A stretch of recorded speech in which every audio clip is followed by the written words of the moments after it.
కోసల నగరానికి సమీపాన ఉన్న అడవిలో ఒక పెద్ద రావి చెట్టు ఉంది. దాని మీద ఒక కాకి, ఒక కొంగ నివసిస్తున్నాయి.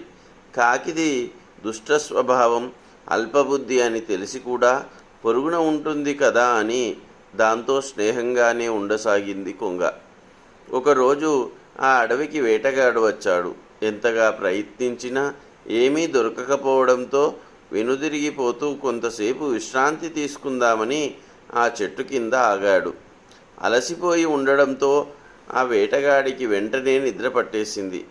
అది బాగా వేసవికాలం, గాలి లేదు. అతని శరీరమంతా చెమట పట్టింది.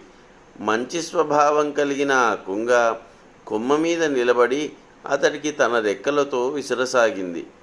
ఇంతలో అల్పబుద్ధిగల కాకి వచ్చింది. కొంగ చేస్తున్న పరోపకారం చూసి నవ్వింది.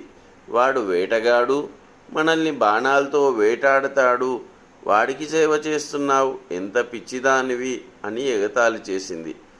అంతటితో ఆగకుండా ఆ కాకి నిద్రపోతున్న వేటగాడిపై రెట్టవేసి తల మీద తన్ని ఎగిరిపోయింది. దాంతో వేటగాడికి నిద్రాభంగం కలిగింది. ఒంటి మీద ఉన్న రెట్ట చూశాడు. కోపం వచ్చింది. వెంటనే పైకి చూశాడు. అక్కడ కొంగ తప్ప మరే ప్రాణి కనిపించలేదు.